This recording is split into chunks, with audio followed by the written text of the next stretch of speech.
মানৰ ছাত্ৰ ছাত্ৰীসকল ক্লাছ ইউটৰ ইউটিউব চেনেলত তোমালোকক সকলোকে স্বাগতম জনাইছোঁ। অষ্টম শ্ৰেণীৰ সমাজ বিজ্ঞান বিকিটোৰ ইতিহাস খণ্ডৰ আৰু ৰাজনীতি খণ্ডৰ যিটো পাঠ নম্বৰ 1 আছে একৰ প্ৰাচীন কামৰূপ ৰাজ্য ইয়াৰ প্ৰশ্ন উত্তৰসমূহ বিতংভাৱে আলোচনা কৰিছোঁ। ভিডিঅ'টোৰ জৰিয়তে তোমালোকৰ ভালেখিনি সহায় হ'ব। যদি ভিডিঅ'টো তোমালোকৰ ওচৰত ভাল লাগে তেনেহ'লে এটা লাইক কৰিবা, বন্ধু বান্ধৱীসকললৈ শ্বেয়াৰ কৰিবা আৰু চেনেলটো ছাবস্ক্ৰাইব কৰি ৰাখিবা। এতিয়া মেইন ভিডিঅ'লৈ যাওঁ। তোমালোকৰ অনুশীলনীৰ প্ৰশ্ন 1 নম্বৰত দিয়া আছে, সময় উত্তৰ দিয়া। তাৰ ক নম্বৰটোত কি কৈছে, ভগদত্তৰ জীয়াৰীৰ নাম কি আছিল? উত্তৰটো চোৱা, ভগদত্তৰ জীয়াৰীৰ নাম ভানুমতী আছিল। খ নম্বৰটো চোৱা কি কৈছে, খ নম্বৰত কৈছে কোন ৰজাৰ শাসন কালত চীনা পৰিব্ৰাজক হিউৱেন চাঙে কামৰূপ ৰাজ্য ভ্ৰমণ কৰিছিল?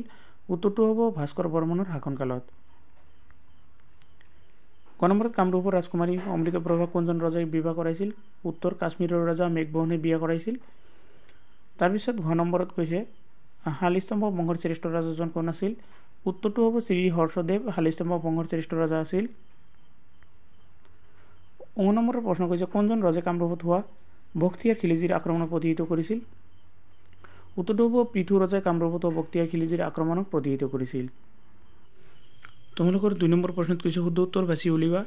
ক নম্বৰত কৈছে বৰ্মন বংশ পুষ্প বৰ্মনে ভাস্কৰ বৰ্মনে স্থাপন কৰিছিল। এইটো হ'ব তোমালোকৰ পুষ্প বৰ্মন যিটো আছে পুষ্প বৰ্মন এইটো হ'ব। খ নম্বৰ হৈছে ইউকি কৌটিল্য হিউৱেন চাঙৰ গ্ৰন্থ, এইটো হ'ব হিউৱেন চাঙৰ গ্ৰন্থ। কুমাৰ ভাস্কৰ বৰ্মনৰ ৰাজত্বকালৰ পৰা সূচনা হোৱা যুগটো হ'ল শকাব্দ ভাস্কৰাব্দ, এইটো হ'ব তোমালোকৰ ভাস্কৰাব্দ।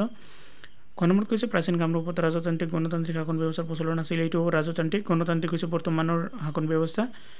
3 নম্বৰটোত কৈছে খালি ঠাইবোৰ কৰা। তাৰ ক নম্বৰটো হৈছে প্ৰাচীন কামৰূপ ৰাজ্যৰ প্ৰধান জীৱিকা আছিল কৃষি লিখিবা।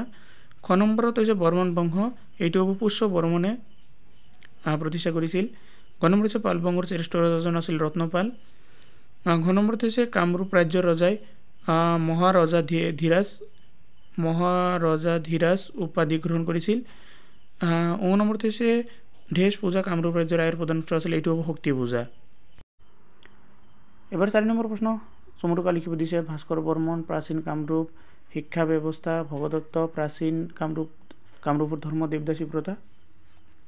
তাৰ ভিতৰৰ প্ৰথমটো চোৱা ভাস্কৰ বৰ্মন।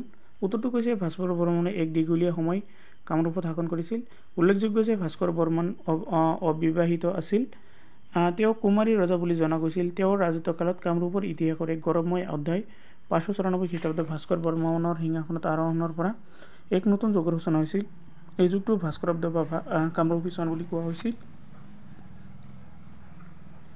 তাৰপিছতো আছে তোমালোকৰ প্ৰাচীন কামৰূপৰ শিক্ষা ব্যৱস্থা। উত্তৰটো চোৱা কি কৈছে, প্ৰাচীন কামৰূপত প্ৰধানকৈ গুৰুগৃহ সংস্কৃত টলসমূহ আৰু গ্ৰাম্য পাঠশালাসমূহত শিক্ষা দিয়া হৈছিল। কামৰূপৰ শাসকসকলে শিক্ষাৰ প্ৰকাৰৰ ক্ষেত্ৰত ৰাজকীয় পৃষ্ঠপোষকতা আগবঢ়াইছিল। ৰজা স্থিতা বৰ্মন, ভাস্কৰ বৰ্মন আদি একজন বিদ্বান ব্যক্তি আছিল। শিক্ষা কেন্দ্ৰসমূহত 4 বেদৰ লগতে আয়ুৰ্বেদ, ধনুৰ্বেদ, তন্ত্ৰ, বেদাংগ, ইতিহাস, পুৰাণ আদি বিষয়ৰ জ্ঞান দিয়া হৈছিল। তাৰপিছত তোমালোকৰ আছে ভগদত্ত। উত্তৰটো চোৱা কৈছে সমলসমূহৰ পৰা জনা যায় যে নৰকৰ মৃত্যুৰ পাছৰ পৰা তেওঁৰ পুত্ৰ ভগদত্ত কামৰূপৰ সিংহাসনত বহিছিল। হৈ যোৱা মহাভাৰতৰ কেইবাটাও অধ্যায়ত ভগদত্তৰ বীৰত্বৰ কাহিনীৰ বৰ্ণনা পোৱা যায়। প্ৰবাদ মতে দুৰ্যোধনৰ লগত ভগদত্তৰ জীয়ৰী ভানুমতীক বিবাহ হৈছিল।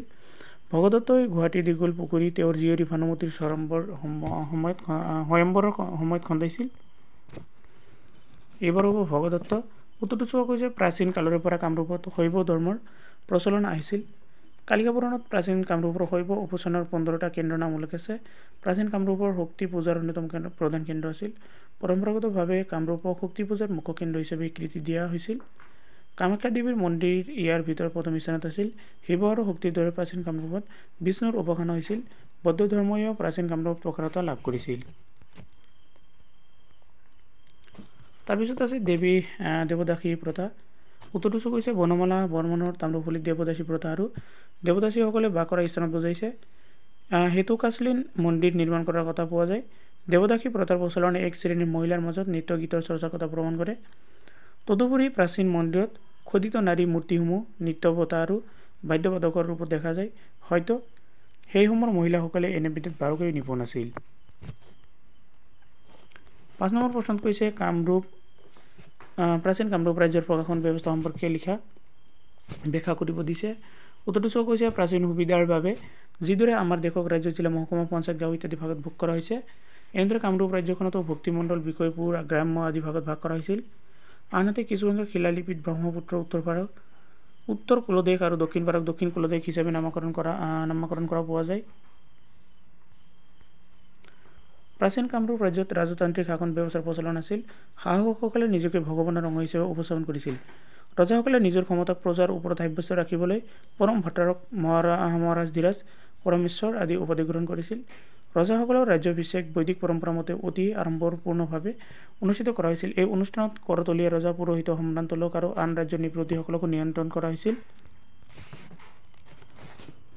কামৰূপৰ প্ৰশাসনিক ব্যৱস্থাত মন্ত্ৰী পৰিষদৰ বিশেষ ভূমিকা আছিল। মন্ত্ৰী আৰু উচ্চপদস্থ ৰাজবিষয়াসকলক অন্যতম সচিব, মন্ত্ৰী, মহাপ্ৰতিহাৰী আদি নামেৰে জনা গৈছিল।